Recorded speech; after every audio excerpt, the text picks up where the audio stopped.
I woke up, ward 10, with the nurse going, the doctor's going to be here to speak to you soon. He said there's something eating away at my penis. So when they've took the foreskin off, half of it's just dropped off. So I just had this massive Grand Canyon in my penis.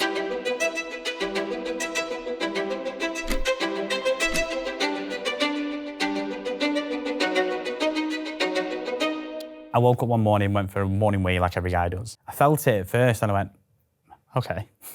Then I looked down, I was like, oh. So my head was like 4 times the size of what it usually was. Like it was swollen. At that point, I was like, right, what's happening here? Like, I've been bit by something, but I'm in the UK, so I don't think a bite's gonna make it go that big.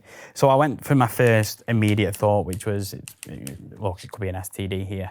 I did what every guy does. Like everyone, when they've got a problem downstairs, is completely ignore it. Hopefully it goes away itself and everyone lives a happier life. So yeah, I just completely ignored it. I told my partner for obvious reasons. I just told her it was like an infection, or I played football the day before, so I don't know if I got caught with a football stud or something like that. And then a week later, I was making a cup of tea with my dressing gown on, and I just felt my foot getting wet. So I looked down thinking the kettle was leaking or something, and it wasn't. There was just a puddle of blood all over my kitchen, all up I had white cupboards, so it was all up the cupboard doors, absolutely everywhere. And I just seen it dripping out of my penis. So I shouted my partner at the time. She come legging it down the stairs because I don't react at all. So then she was like, have you got a nosebleed? I was like, no, wrong head. And then that's when I kind of knew, right, something's bad now. Before I went to the doctor, I Googled what was happening to me. And the top of the list was penile cancer. I didn't even know penile cancer existed at this point. So I was like, what is happening here? So I looked at all the symptoms. I had every single one of them, apart from I was 26. It was the only one I didn't have.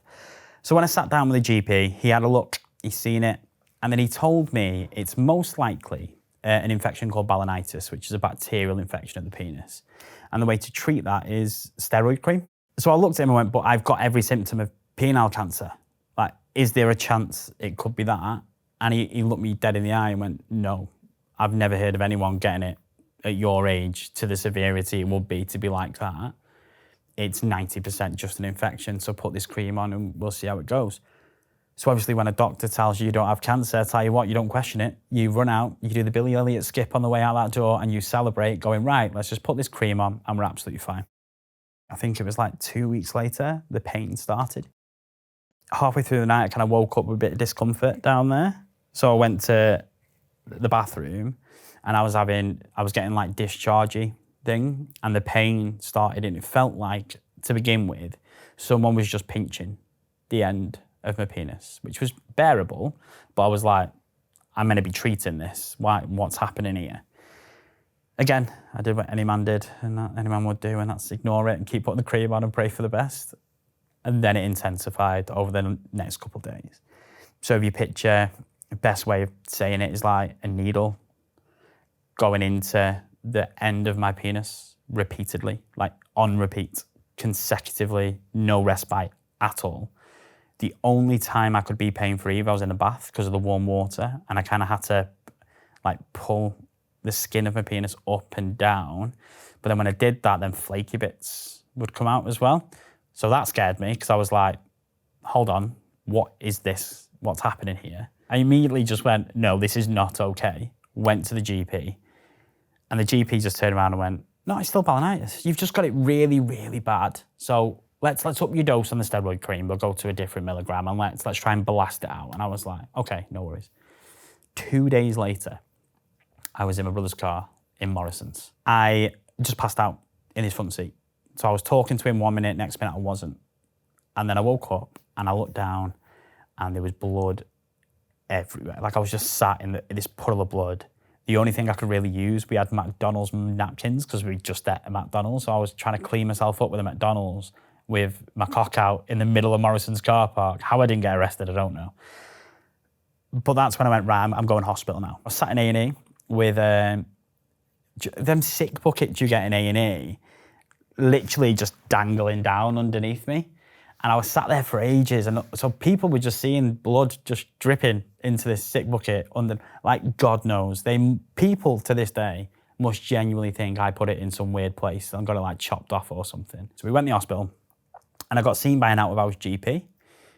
At that point, the out-of-hours GP looked at me, investigated me, and then looked me in the eye and went, yeah, you're being admitted, mate. And I was like, okay, what's wrong? And he just went, I can't tell you. You've got a growth that doesn't look okay, but you're going to get admitted through A&E. So you've got two choices. You can go in the waiting room now, or do you want to go home and get some clothes because you're not leaving this hospital? If you asked me at that point when I was in that pain, what do you want to happen? I would say chop it off. That's the only way. And every man out there will now understand how much pain you have to be in to just ask someone to chop all your penis off. I was done. And what other symptoms did you have aside from pain? So I had the swelling, I had the pain, had the bleeds. Basically what the bleeding was the cancer eating my penis. That's generally what it was. So I had the discharge I was talking about was death smell, just complete death smell, because it was death. It was the cancer eating away at the muscle. The blood was releasing the dead muscle out of my body. And yeah, this cancer was just literally eating away at my flesh live. So I was being eaten alive by this growth, and that's why the pain was so consistent. That's why everything was so aggressive. So it really annoys me how a GP can see I'm in this pain and go, infection this, mate. And it's like, okay. So yeah, the death smell. And if I walk the street and I smell this in any way, shape and form, I would stop the guy immediately and take him to hospital myself. Because the only time I've smelled something like that is probably when I went to see my dad in the chapel arrest. And what was the moment that you were told that you had cancer? What do you remember of it? How did the doctors tell you that you'd been diagnosed with cancer? So the doctor didn't tell me. That's the awkward part. So I went into the urologist appointment. He laid me down on the bed. I had my mum and my brother in the waiting room. And he had a look at it. And then he turned around and went, are you with anyone? And I went, yeah, I've got my family outside. And he went, all right, 1 sec. And he just left the room. And all I heard was a shout going, can Stephen Hamill's family please go into waiting room 3, like the room 3? And my brother wheeled in and just goes, are you all right? I went, I have no idea. He come in, looked at it, and then he just fucked off. And then he came back in like 5 minutes later. So me, mum, my brother were just sat looking at each other going, we're just waiting for this. He walked in, and then right behind him was a nurse, and she had a Macmillan lanyard, Macmillan name badge, and that was the moment I knew it was cancer. Then he didn't want to confirm it because he's ran no tests. He just said it's 99% penile cancer, and not only that, it's aggressive. So we're going to send you to cancer hospital up in Manchester. And then I went there for an appointment. And what were those next few appointments like? What was the prognosis at that point for you? When you're going through penile cancer, your foreskin swells as well as the head. So sometimes you can't pull it back because it's taking on all that discharge moisture. So what happened was he couldn't pull it back and see the growth. So he turned around to me and said, if I can't see, you've not got cancer. So we're going to book you in for a circumcision, and then we'll just see what we find there. And I looked at him going, I've just been told I've got it. Now you're telling me what's going on here. And then he went, right, on your way, you'll get a letter saying about circumcision. And then so I went, all right, I'll wait for the circumcision. Again, pain, constantly, like consistent pain. And then I went away, just for a night away. And I had the worst bleed I've ever had from there. This bathroom was like a scene in Saw. Like the blood was hitting the ceiling because of how frantic it was. I had the shower just on me, just trying to clean me consistently. 999 got called, and that was the first ever moment I thought, I'm done now. This is me done. I was losing too much blood not to be done. And they rushed me back in for this circumcision. I woke up, Ward 10, with the nurse going, the doctor's going to be here to speak to you soon. He was the pinnacle man of penile urology. He's wrote papers and everything like that on it. And he just sat me down saying, nice to meet you, Stephen. So I'm just going to draw you a picture of what's happened. And I went, so if he can't explain it to me, it must be bad. So he did. He drew me a picture, told me what it was. He said there's something eating away at my penis. He couldn't confirm it's cancer because he's not sent it away for tests. And And it looks like a penis, but at the bottom, it's just being eaten away. So when they've took the foreskin off, half of it's just dropped off. So I just had this massive Grand Canyon in my penis. So the 2 hours was him trying to find a way of filling it because he couldn't just remove it without my consent. So he drawn it, and then that's when he pretty much was like, we've sent it off for tests. This isn't good. We're gonna do a partial penectomy in 2 days. Go home, enjoy the weekend, because this is Friday at this point, I think. So go home, enjoy the weekend, and I'll see you on Tuesday, and we'll do a partial penectomy. For anyone that doesn't know, what is a partial penectomy? It's where you get half your penis amputated, pretty much. Best way to explain it: amputated arm gets cut off you can get cut off at the elbow, something like that, and then gets made looking pretty, so it doesn't look a bit weird. But yeah, so the doctors removed half of my penis. Obviously, when you have a partial penectomy, you have loads of different things. You can be reconstructed, so they can help you. You can take some thigh flesh and stuff like that and like mold something back on. I got offered a bionic implant. I was quite well endowed, like so even though I've had quite a lot removed, I've still got more than enough to work with. So I think it works out around about 4.5, just shy of 5, which every guy I see just tells me it's a humble brag, and I'm doing all this just to brag. I've got 4 inches to lose, but it's not the case. So I kind of weighed up a lot of options after the partial penectomy about the reconstruction. And I asked myself 3 questions. Do I want to go through more surgery? At the end of the day, I've just been through the world. Recovery, like if I've just recovered, why do I want to recover even more? And is it worth it? Like at this point, I can still feel. I still have sensations, and we're at a point where, so that's when I just went, do you know what? Sack it. Like, it's aesthetically weird, hence my nickname, Stumpy. Like, it just does look like a tree stump. So my mates love it because that's my nickname in the WhatsApp group to this day.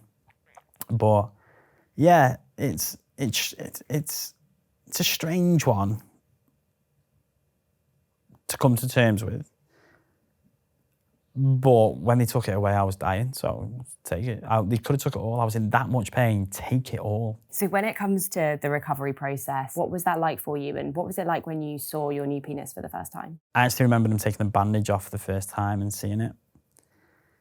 Because the bandage was so wrapped tightly, keeping it all impact, when they took the bandage off, this is going into well too much detail, it was very like I've just got out of the bath. It was so wrinkly. That was the most weirdest experience because it was wrinkled. It was like inverted a little bit. The size was completely different. And I was like, whoa, I wasn't expecting this. And yeah, I refused to look at it for a very long time.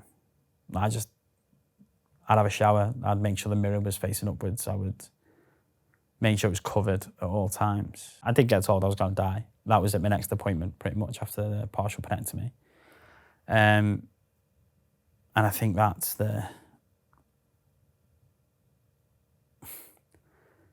it's hard to describe being told you're not going to survive.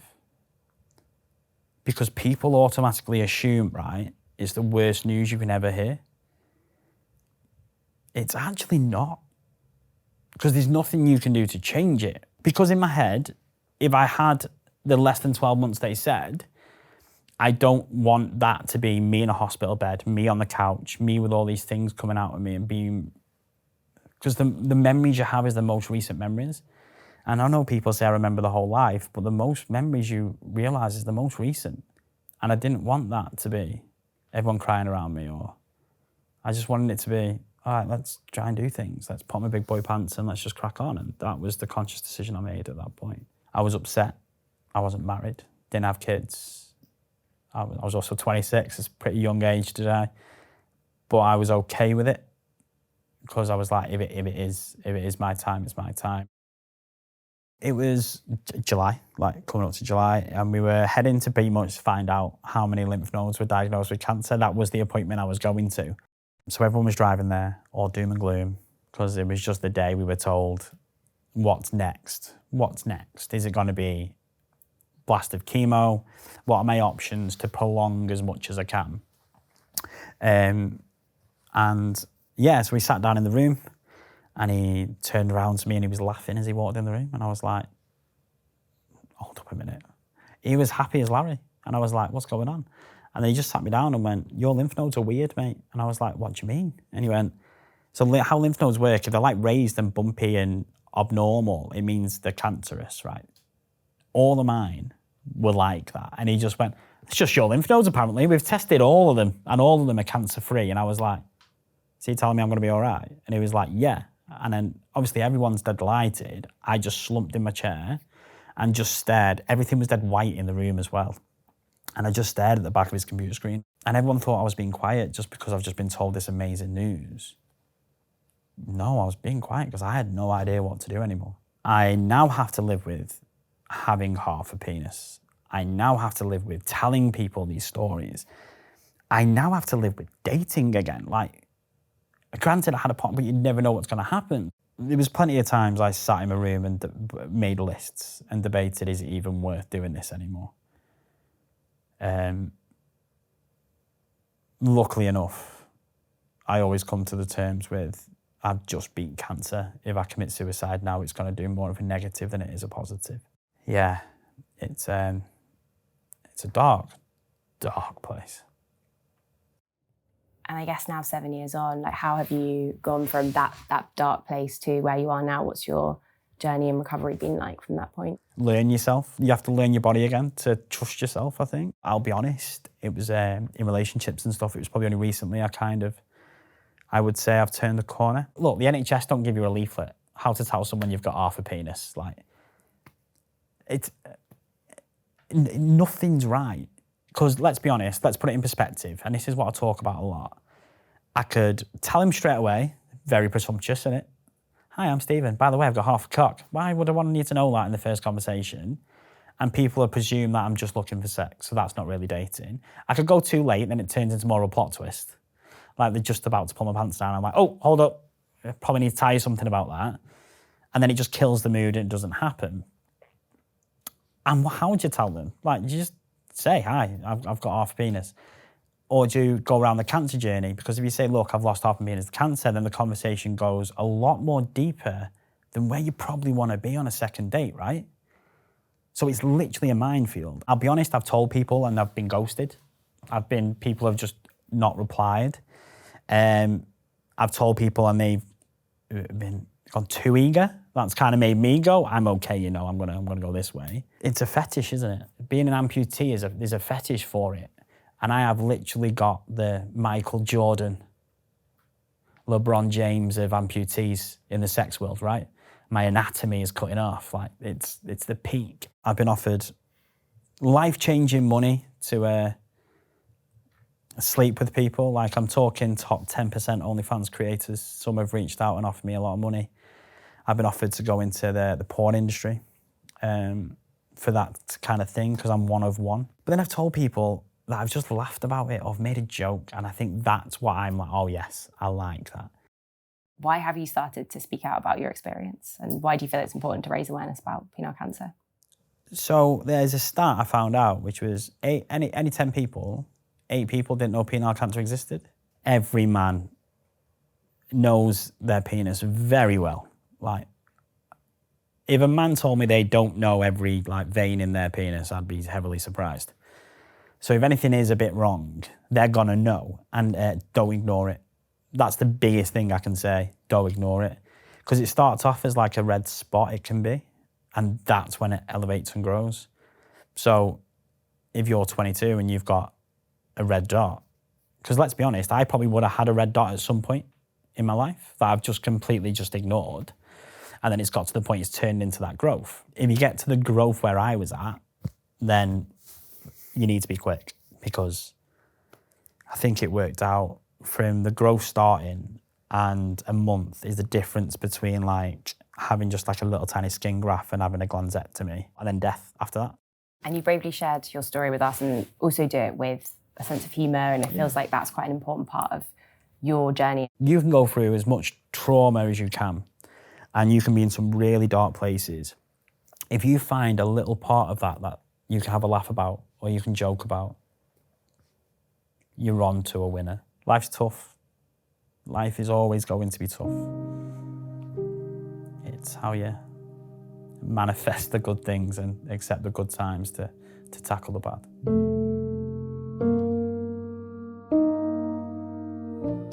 He obviously looked at my arm and said to me, we can make you about this size penis. I was like, whatever. I could have said to him, I want a 10-inch one, you know what I mean?